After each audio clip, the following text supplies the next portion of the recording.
নমস্কার, এক্সামেসের আরও একটি নতুন ভিডিওতে তোমাদের সবাইকে স্বাগত। মক টেস্টগুলি কম্পিটিটিভ এক্সামের জন্য খুবই গুরুত্বপূর্ণ। চলো দেরি না করে প্রশ্নে আসা যাক। দ্বিস্তরী জানলার প্যানেলের মধ্যবর্তী স্থান পূরণ করতে কোন নিষ্ক্রিয় গ্যাস ব্যবহার করা হয়? সঠিক উত্তর হয়ে যাবে অপশন সি, আর্গন। এই নিষ্ক্রিয় গ্যাস মানে কি? এটা হবে নোবেল গ্যাস। নোবেল গ্যাস থেকে আগের দিন আমরা কি পড়েছিলাম? এই জেনন ব্যবহার করা হয় চেতনানাশক হিসেবে।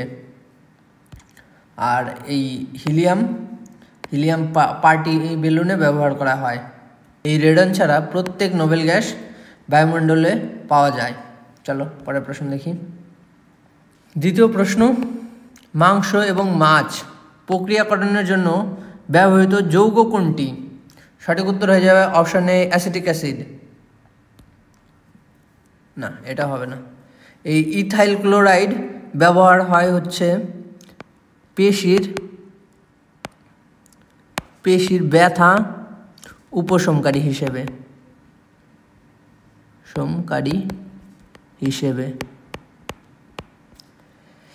ডাইইথাইল ইথার ব্যবহার করা হয় হচ্ছে কৃত্রিম রং এবং প্লাস্টিক উৎপাদনের দ্রাবক হিসাবে।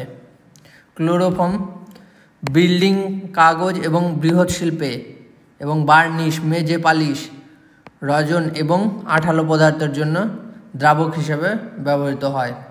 পরের প্রশ্ন দেখি। 3 নম্বর প্রশ্ন, কোন ভিটামিনের ঘাটতির কারণে বেরি রোগ হয়? আমরা সবাই জানি ভিটামিন বি, কিন্তু এখানে ভিটামিন বির দুটো অপশন দেওয়া আছে। তো সঠিক উত্তর কী হয়ে যাবে? সঠিক উত্তর হয়ে যাবে ভিটামিন B1। এই ভিটামিন সির অভাবে কী রোগ হয়? স্কারবি রোগ। আর ভিটামিন সির রাসায়নিক নাম কি? অ্যাসকারবিক অ্যাসিড। ভিটামিন ডির অভাবে কি হয়? রিকেট রোগ। রাসায়নিক নাম কি? ক্যালসিফেরল। ভিটামিন বির অভাবে এই যে বেরি রোগ, আর এটার রাসায়নিক নাম হচ্ছে থায়ামাইন। ভিটামিন বির হচ্ছে প্যান্টোথেনিক অ্যাসিড, আর এর অভাবে হয় হচ্ছে প্যারেথেসিয়া। 4 নম্বর প্রশ্ন, নিম্নলিখিত কোন রোগটি ব্যাকটেরিয়াল রোগ নয়? সঠিক উত্তর কি? সঠিক উত্তর হয়ে যাবে অপশন ডি, ডেঙ্গু। ডেঙ্গু হচ্ছে একটি ভাইরাসজনিত রোগ। আগের দিন আমরা কি পড়েছিলাম? ভাইরাসে RNA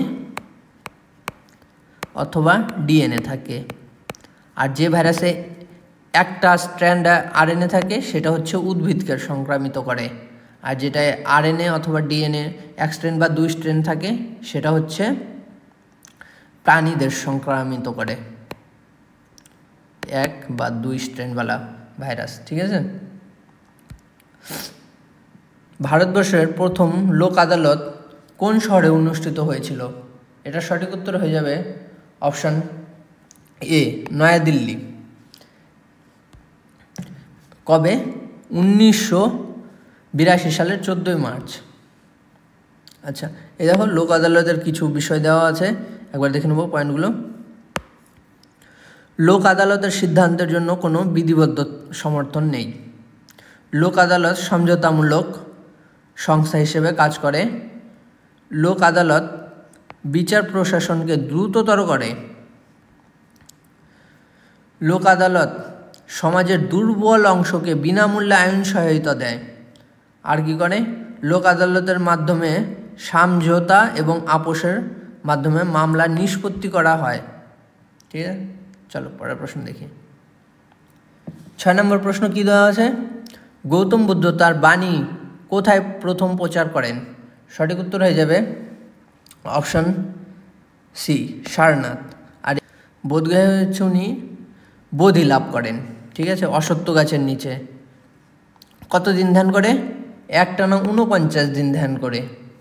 তার এই প্রথম বাণী প্রচারের ঘটনাটিকে বলা হয় ধর্মচক্র প্রবর্তন। গৌতম বুদ্ধ তার বক্তৃতা ও শিক্ষায় পালি ভাষা ব্যবহার করতেন। তার 5 জন প্রধান শিষ্য ছিলেন, যাদের পঞ্চবর্গীয় শিষ্য বলা হয়। তারা হলেন কৌডিন্য, বপ্প, বৌদ্ধীয়, মহানাম ও অশ্বজিত। নিম্নলিখিত কোন বিবৃতিটি সঠিক নয়? মনসবদারি প্রথা আকবর কর্তৃক প্রবর্তিত হয়। হ্যাঁ, এটা তো ঠিকই। কততে হয়?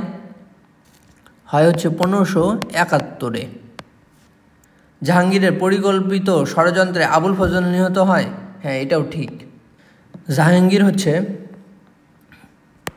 বীর সিন্ধু দেওকে দিয়ে এই আবুল ফজলের হত্যা করেছিলেন। ঠিক আছে। খুসরু নূরজাহান জুনতার সদস্য ছিলেন। না, এটা ভুল। এই খুসরু এখানে হচ্ছে আমির খুসরু হবে। আর এই নূরজাহান জুনতা কি? এই নূরজাহান হচ্ছেন নিজের ফ্যামিলি মেম্বারদের নিয়ে একটি কমিটি গঠন করেছিলেন, সেটিকে নূরজাহান জুনতা বলা হয়। তো তার সদস্য খুসরু ছিলেন না। তো সঠিক উত্তর হয়ে যাবে আমাদের অপশন সি। 8 নম্বর প্রশ্ন, অপশাসনের ভিত্তিতে ডালহাউসি নিচের কোন রাজ্যটিকে জয় করে ব্রিটিশ সাম্রাজ্যের সঙ্গে যুক্ত করেছিলেন? সঠিক উত্তর হয়ে যাবে অপশন সি, অউধ। এই ডালহাউসি আর কি করেন? সত্যবিলোপ নীতি চালু করেছিলেন। এই সত্যবিলোপ নীতির কারণে 1857 সালে বিদ্রোহ হয়। চলো পরের প্রশ্ন দেখব। নিম্নলিখিত বিবৃতিগুলো পড়ুন। ঠিক আছে, দেখি। বায়ুমণ্ডলে নাইট্রোজেন গ্যাসের পরিমাণ সবচেয়ে বেশি। হ্যাঁ, ঠিক। রাজস্থান ডাল উৎপাদনের শীর্ষে অবস্থিত। হ্যাঁ, ঠিক। লোকটাক হ্রদ মেঘালয়ে অবস্থিত। না, লোকটাক হ্রদ হচ্ছে মণিপুরে অবস্থিত। লোকটাক হ্রদে রয়েছে পৃথিবীর একমাত্র ভাসমান জাতীয় উদ্যান। ভাসমান জাতীয় উদ্যান। হ্যাঁ, কি নাম? নাম হচ্ছে কেইবুল লামজাও। তো সঠিক উত্তর কি হবে? 3 নাম্বার ভুল, বাকি দুটো ঠিক। কোথায় আছে অপশন? অপশন ডিতে। চলো পরের প্রশ্ন দেখব। নিম্নলিখিত কোনটি একটি উন্মুক্ত শৃঙ্খল জৈব যৌগ? এগুলোকে আর কি বলা হয়? অ্যালিফ্যাটিক যৌগ বলা হয়। অ্যালিফ্যাটিক যৌগ কি? যেগুলোতে কার্বন পরমাণুগুলি সরল বা শাখাযুক্ত শৃঙ্খলে সাজানো থাকে, সেগুলিকে অ্যালিফ্যাটিক যৌগ বলা হয়। আর এটার সঠিক উত্তর কী হয়ে যাবে? সঠিক উত্তর হয়ে যাবে অপশন ডি, অ্যাসিটালাইডিহাইড।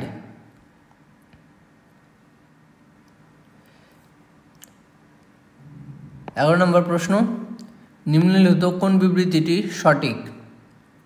পশ্চিমবঙ্গ ভুটান এবং মায়ানমারের সাথে সীমান্ত ভাগ করে। না, এটা ভুল। পশ্চিমবঙ্গ ভুটানের সাথে তো করে, কিন্তু মায়ানমারের সাথে করে না। ভুটান, নেপাল আর বাংলাদেশের সাথে ইন্টারন্যাশনাল বর্ডার শেয়ার করে। এই স্টেটের মধ্যে কার কার সাথে করে? স্টেটের মধ্যে ঝাড়খণ্ড, উড়িষ্যা, বিহার, সিকিম এবং আসামের সাথে সীমান্ত ভাগ করে। তো অপশান এ তো হবে না। 2 নম্বর কী দেওয়া আছে? সিকিমের সাথে চীন এবং নেপাল সীমানা ভাগ করে। এটা ঠিক। সিকিম হচ্ছে রাজ্যের মধ্যে হচ্ছে ওয়েস্ট বেঙ্গলের সাথে সীমানা ভাগ করে, আর দেশের মধ্যে নেপাল, ভুটান আর চীনের সাথে সীমানা ভাগ করে। এটা ঠিক। 3 নম্বর কী দেওয়া আছে? ত্রিপুরা বাংলাদেশ এবং ভুটানের সাথে সীমানা ভাগ করে। এটা ভুল। ত্রিপুরা বাংলাদেশের সাথে তো করে, কিন্তু এই ভুটানের সাথে করে না। ত্রিপুরা কোন কোন রাজ্যের সাথে করে? আসাম এবং মিজোরামের সাথে করে। আর কোন কোন দেশ? সেটা শুধুমাত্র বাংলাদেশ। অপশন ডি কি দেওয়া আছে? অরুণাচল প্রদেশ চীন এবং নেপালের সাথে সীমানা ভাগ করে। তো এটাও হয়ে যাবে ভুল। অরুণাচল প্রদেশ ভুটান, মায়ানমার এবং চীনের সাথে তো করে, কিন্তু নেপালের সাথে করে না। আর হচ্ছে ভারতীয় রাজ্যের মধ্যে আসাম আর নাগাল্যান্ডের সাথে করে। ঠিক আছে, চলো তাহলে সঠিক উত্তর কী হয়ে গেল এটার? Option B. পরের প্রশ্ন দেখবো একবার। হ্যাঁ, কোন শহর স্বর্ণ চতুর্ভুজ হাইওয়ে নেটওয়ার্কের অংশ নয়? সঠিক উত্তর হয়ে যাবে কি? Option A, Hyderabad. এই ভারতের কোন 4টি মেট্রো শহর এই স্বর্ণ চতুর্ভুজ দ্বারা সংযুক্ত? সেগুলি হচ্ছে কলকাতা, দিল্লি, মুম্বাই আর হচ্ছে চেন্নাই। এই যেটা বললাম। এই প্রকল্পের দায়িত্বে কে আছে? National highway authority of India বা NHAI। গোল্ডেন চতুর্ভুজ 12টি ভারতীয় রাজ্য এবং একটি কেন্দ্রশাসিত অঞ্চলকে সংযুক্ত করবে। কেন্দ্রশাসিত অঞ্চল কি? দিল্লি। 1919 সালে অটল বিহারী বাজপেয়ী এই প্রকল্পের উদ্বোধন করেছিলেন। নির্মাণ কাজ কবে থেকে চালু হয়? 2001 সাল থেকে। 13 নম্বর প্রশ্ন, মন্ত্রী পরিষদের গঠন শুরু হয় প্রধানমন্ত্রীর নিয়োগ দিয়ে। ঠিক আছে, এই প্রধানমন্ত্রীকে কে শপথ বাক্য পাঠ করান? রাষ্ট্রপতি। এই শপথ বাক্য পাঠ থেকে আগের ক্লাসে আমরা কি দেখেছিলাম? রাজ্যপালকে সেই রাজ্যের হাইকোর্টের প্রধান বিচারপতি বা তার অনুপস্থিতিতে সিনিয়র মোস্ট জাজ যে থাকে তিনি শপথ বাক্য পাঠ করান। আর ভারতের সংসদ কি নিয়ে গঠিত হয়? রাষ্ট্রপতি এবং সংসদের 2টি কক্ষ, রাজ্যসভা এবং লোকসভা। রাজ্যসভাকে আপার হাউস বলা হয়, লোকসভাকে লোয়ার হাউস, উচ্চ কক্ষ আর নিম্ন কক্ষ। 14 নম্বর প্রশ্ন, ধারা 21 কোন মৌলিক অধিকারের সাথে যুক্ত? এটার সঠিক উত্তর হয়ে যাবে অপশন ডি, জীবন ও ব্যক্তিগত স্বাধীনতার সুরক্ষা। আর এই মৌলিক অধিকার কত নম্বর অনুচ্ছেদে রয়েছে? 12 থেকে 35 নম্বর অনুচ্ছেদে। ভারতীয় সংবিধানের 3য় ভাগে বর্তমানে মৌলিক অধিকার রয়েছে হচ্ছে 6টি। 60টি ছিল 44তম সংশোধনে সম্পত্তির অধিকারকে বাদ দেওয়া হয়েছে। চলো পরের প্রশ্ন দেখব। 15 নম্বর প্রশ্ন, ভারতের মহাকাশ কর্মসূচির জনক বলা হয় কাকে? সঠিক উত্তর হয়ে যাবে অপশন সি, বিক্রম সারাভাই। ইনি হচ্ছেন ফাউন্ডার অফ ইসরো। কত সালে ইসরো গঠিত হয়?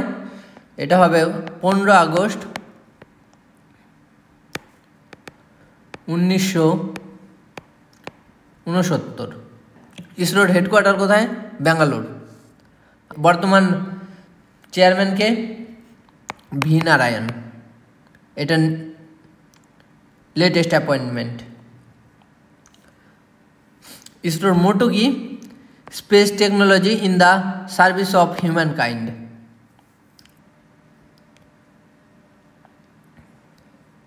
16 নম্বর প্রশ্ন, ভারতের প্রথম বিশুদ্ধ গ্রিন হাইড্রোজেন প্লান্ট চালু হয়েছে কোথায়? সঠিক উত্তর হয়ে যাবে অপশন এ, জোরহাট।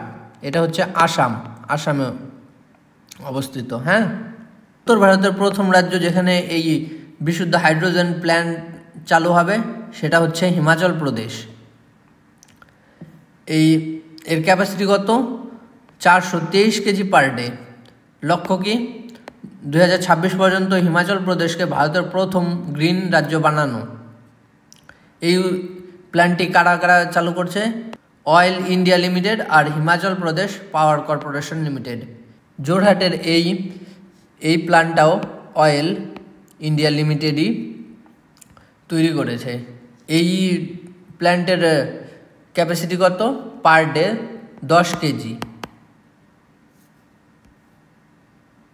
কোন দেশ সম্প্রতি 2025 সালের ICC মহিলা অনূর্ধ্ব 19 T20 বিশ্বকাপের শিরোপা জিতেছে? এটার সঠিক উত্তর হয়ে যাবে ভারত। ICC কি? International cricket council. এটার চেয়ারম্যানকে? এটাও লেটেস্ট অ্যাপয়েন্টমেন্ট। হ্যাঁ, এর চেয়ারম্যান হচ্ছে জয় শাহ। 18 নম্বর প্রশ্ন, ভারতের বন্যপ্রাণী সুরক্ষা আইন 1972-এ কয়টি তফসিল রয়েছে? সঠিক উত্তর হয়ে যাবে অপশন বি, 6টি। তফসিল 1-2 কী করে, যে কিছু কিছু বন্যপ্রাণী আছে যাদের নিরঙ্কুশ সুরক্ষা প্রদান করে আর এদের শিকারের জন্য সর্বোচ্চ শাস্তির বিধান দেয়। তফসিল 3 আর 4 কী করে, এই প্রজাতিগুলো হচ্ছে সুরক্ষিত, তবে এদের যদি শিকার করা হয় তাহলে সেই অপরাধের জন্য শাস্তি কম হবে। আর 5-এ কি, 5-এ বলা হয়েছে এমন কিছু প্রাণী যা তুমি শিকার করতে পারো, শিকার করলে কোনো সাজা হবে না। আর 6-এ, তফসিল 6 হচ্ছে কিছু কিছু গাছপালা চাষ এবং রোপণ নিষিদ্ধ। চলো পরের প্রশ্ন দেখব। কোন নদীর প্রসারণ জাতীয় জলপথ 2 নামে পরিচিত? এটা সঠিক উত্তর হয়ে যাবে অপশন এ, ব্রহ্মপুত্র। এই গঙ্গা নদীর ওপর হচ্ছে ন্যাশনাল হাইওয়েজ 1 তৈরি, আর এটি হচ্ছে ভারতের সবথেকে বৃহৎ। এটি কত কিলোমিটার? 1620 কিলোমিটার। এটি 4টি রাজ্যের মধ্যে দিয়ে প্রবাহিত হয়েছে, উত্তরপ্রদেশ, বিহার, ঝাড়খণ্ড এবং ওয়েস্ট বেঙ্গল। আর কোথা থেকে কোথা পর্যন্ত? হলদিয়া থেকে প্রয়াগরাজ পর্যন্ত। এই প্রয়াগরাজে এবার মহাকুম্ভ হচ্ছে। প্রয়াগরাজের কোথায়? ত্রিবেণী সঙ্গমে। ত্রিবেণী সঙ্গম কি? যেখানে 3টি নদীর মিলিত স্থান। কী কী নদী? গঙ্গা, যমুনা আর হচ্ছে সরস্বতী।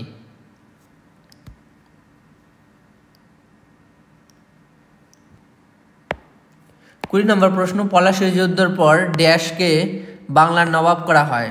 সঠিক উত্তর হয়ে যাবে অপশন বি, মির্জাফর। পলাশীর যুদ্ধ কত সালে হয়? 1757 সালে। কোথায়? ভাগীরথী নদীর তীরে। ঠিক আছে। কাদের মধ্যে? নবাব সিরাজউদ্দৌলা এবং ইস্ট ইন্ডিয়া কোম্পানির মধ্যে। এই ইস্ট ইন্ডিয়া কোম্পানির নেতৃত্ব কে দিয়েছিলেন? রবার্ট ক্লাইভের। 21 নম্বর প্রশ্ন, ব্রাহ্ম সমাজ সম্পর্কিত নিম্নলিখিত বিবৃতিগুলির মধ্যে কোনটি সঠিক? অপশনগুলো দেখে নিই। এটা মানে এই ব্রাহ্ম সমাজ মূর্তি পূজার বিরোধিতা করেছিল, সঠিক। এটি ধর্মীয় গ্রন্থের ব্যাখ্যার ক্ষেত্রে পুরোহিত শ্রেণীর প্রয়োজনীয়তা অস্বীকার করেছিল, এটাও ঠিক। এটি এই মতবাদকে জনপ্রিয় করেছে যে বেদ হলো অব্যর্থ, না, এটা ভুল। তো সঠিক উত্তর আমাদের কি হয়ে গেল? 1 আর 2, অপশন বি। ব্রহ্ম সমাজ কে প্রতিষ্ঠা করেন? রাজা রামমোহন রায়। কত সালে? 1828 সালে। রাজা রামমোহন রায়কে ভারতের নবজাগরণের জনক বলা হয়। তিনি আত্মীয় সভা নামে আরেকটি সভার স্থাপনা করেছিলেন 1815 সালে। এই ব্রাহ্ম সমাজের পূর্ববর্তী নাম কি ছিল? ব্রাহ্ম সভা। রাজা রামমোহন রায় আর কি করেছিলেন? সতীদাহ প্রথা বন্ধ করেছিলেন, বিধবা বিবাহ চালু করেছিলেন এবং বাল্য বিবাহ এবং বহু বিবাহের প্রতিবাদ করেছিলেন। এই বাল্য বিবাহের প্রতিবাদে তিনি তার নাতনিকে 16 বছর বয়সে বিয়ে দিয়েছিলেন। আর এই সমাজ থেকে আরেকটি প্রশ্ন হয়, সেটা হচ্ছে আর্য সমাজ। আর্য সমাজের প্রতিষ্ঠাতাকে? এটা হবে স্বামী দয়ানন্দ সরস্বতী। উনি কত সালে? এই 1875 সালে। 22 নম্বর প্রশ্ন, জিঙ্ক প্লাস সালফিউরিক অ্যাসিড। আচ্ছা লিখি, জিঙ্ক প্লাস সালফিউরিক অ্যাসিড থেকে কি হচ্ছে? জিঙ্ক সালফেট প্লাস কি পাবো আমরা? হাইড্রোজেন। তো আমাদের সঠিক উত্তর কি হবে? Option B, hydrogen. আগের ক্লাসে আমরা কি পড়েছিলাম? যে সকল অ্যাসিডের সাধারণ বা কমন উপাদান হচ্ছে এই হাইড্রোজেন। চলো পরের প্রশ্ন দেখব। 23 নম্বর প্রশ্ন, নিচের কোন শ্রেণীর প্রাণীর 3টি প্রকোষ্ঠযুক্ত হৃৎপিণ্ড থাকে? এই 3টি প্রকোষ্ঠ কি কি? 2টো অলিন্দ আর 1টা নিলয়। হ্যাঁ, তো এটার সঠিক উত্তর হয়ে যাবে অপশন বি, উভচর এবং সরীসৃপ। এর ব্যতিক্রম কি? ব্যতিক্রম হচ্ছে কুমির। এই কেন এমন কেন হয়? 3টি প্রকোষ্ঠযুক্ত হৃৎপিণ্ড কেন থাকে? কারণ এদের রক্তে অক্সিজেনের প্রয়োজন কম হয়, কারণ এদের মানে এই সরীসৃপদের আর উভয়চরদের বিপাক ধীরে হয়। চলো পরের প্রশ্ন দেখব। 24 নম্বর প্রশ্ন, নিচের কোন শৈবালটি আয়োডিন হিসেবে ব্যবহৃত হয়? সঠিক উত্তর হয়ে যাবে লামিনারিয়া, অপশন বি। এই ক্লোরেলাতে প্রোটিন, ভিটামিন, খনিজ পদার্থ এবং অ্যান্টিঅক্সিডেন্ট বেশি থাকে। ভারতের কোন রাজ্যে বিশু প্রধানত পালিত হয়? এটি হচ্ছে একটি উৎসব যেটি হয় হচ্ছে নতুন ফসল প্লাস নিউ ইয়ার, নতুন বছর, এই দুটির উপলক্ষে মানানো হয়। তো সঠিক উত্তর হয়ে যাবে অপশন ডি, কেরালা। উড়িষ্যায় এই ফসল কাটার উৎসবের নাম কি? নোয়াখাই। পশ্চিমবঙ্গ, ত্রিপুরা, আসাম এবং বাংলাদেশে ফসল কাটার উৎসবকে নবান্ন বলা হয়। চলো পরের প্রশ্ন দেখব। নাবার্ড কত সালে প্রতিষ্ঠিত হয়? নাবার্ডের ফুল ফর্ম কি? National bank for agriculture and rural development. এটি কত সালে প্রতিষ্ঠিত হয়? সঠিক উত্তর হয়ে যাবে অপশন ডি, 1982। এই 1982 আমরা আগের দিন এক্সিম ব্যাংক পড়েছিলাম। এক্সিম ব্যাংক যা হচ্ছে আমদানি আর রপ্তানি হিসাব রাখে। এই এক্সিম ব্যাংকও এই সেম ইয়ার 1982তেই প্রতিষ্ঠিত হয়। আর এই নাবার্ড কোন সেক্টরে কাজ করে? এটা হচ্ছে ভারতের কৃষি এবং গ্রামীণ উন্নয়নে কাজ করে। চলো পরের প্রশ্ন দেখব। 27 নম্বর প্রশ্ন, যে টাকার অন্তর্নিহিত ধাতব মান তার অভিহিত মূল্যের চেয়ে কম তাকে কি বলা হয়? এটার সঠিক উত্তর হয়ে যাবে option C, token currency. Hot currency কি? দেশ বা বাজারের মধ্যে দ্রুত স্থানান্তরিত যে কারেন্সি হয় তাকে হট কারেন্সি বলা হয়। কেন হয়? এটা হচ্ছে স্বল্প মেয়াদী সুদের হারের পার্থক্য বা প্রত্যাশিত বিনিময় হার পরিবর্তনের সুবিধা নিতে। ফিয়েট কারেন্সি কি? এটা হচ্ছে সরকার দ্বারা জারি করা হয় এই মুদ্রা সোনা বা রূপার মতো কোনো ভৌত পণ্য দ্বারা সমর্পিত থাকে না। আর স্ট্যান্ডার্ড কারেন্সি কি? সাধারণত সরকারি মুদ্রা। ভারতের ক্ষেত্রে এটি হবে রুপি। হ্যাঁ, তবে এটি একটি বিদেশি মুদ্রাও হতে পারে। এমন হতে পারে কোনো দেশে ডলারের প্রচলন বেশি বা যে কোনো দোকানে মলে এই ডলার অ্যাকসেপ্ট করছে, এমনও হতে পারে। তো তাদের জন্য হচ্ছে এটা স্ট্যান্ডার্ড কারেন্সি। প্রদত্ত বিকল্পগুলির মধ্যে ড্যাশ হলো জলসেচের পদ্ধতি। তা অপশনগুলো দেখে নেব। ডবল ক্রপিং না, লাঙল না, ধাপে চাষ না, খাল। হ্যাঁ, অপশন ডি হবে রাইট অ্যান্সার। চলো পরের প্রশ্ন দেখি। 29 নম্বর প্রশ্ন, গান্ধীজি কেন চম্পারণ সত্যাগ্রহ শুরু করেছিলেন? এটার সঠিক উত্তর হবে অপশন সি, নীল চাষিদের ব্রিটিশ শোষণের প্রতিবাদে। এই টেক্সটাইল মিলের শ্রমিক মজুরি বাড়াতে উনি আহমেদাবাদের সত্যাগ্রহ বা আহমেদাবাদ মিল ধর্মঘট করেছিলেন। আর কৃষকদের দেওয়া কর কমাতে কি করেছিলেন? খেদা সত্যাগ্রহ। আর ব্রিটিশ আইনের বিরুদ্ধে প্রতিবাদ করতে কি করেছিলেন? অসহযোগ আন্দোলন। অসহযোগ আন্দোলন কত সালে হয়? 1920। আর এই চম্পারণ সত্যাগ্রহ 1917। আর এই খেদা ধর্মঘট কবে? 1918। আর এই আহমেদাবাদ মিল শ্রমিক ধর্মঘট এটাও 1918-তে। ঠিক আছে, চলো আজকের শেষ প্রশ্ন, একটি উপাদান শনাক্ত করুন যা একটি অর্ধধাতু নয়। তাহলে আগে অর্ধধাতু কী হয় সেটি দেখি। অর্ধধাতু হচ্ছে সেগুলো যে ধাতুগুলো সাধারণত উজ্জ্বল কিন্তু ভঙ্গুর এবং বিদ্যুতের একটি দুর্বল পরিবাহী। তো এখান থেকে সঠিক উত্তর হয়ে যাবে অপশন বি, সিজিয়াম। এটা হচ্ছে 9।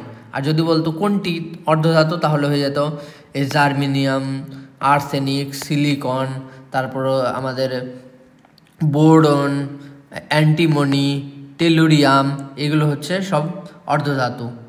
এই যে এখানে তোমরা দেখতে পাচ্ছ এগুলো হচ্ছে সব অর্ধধাতু। ক্লাসটি তোমাদের কেমন লাগলো কমেন্টে জানাও। দেখা হচ্ছে পরে কোনো ভিডিওতে। Thank you.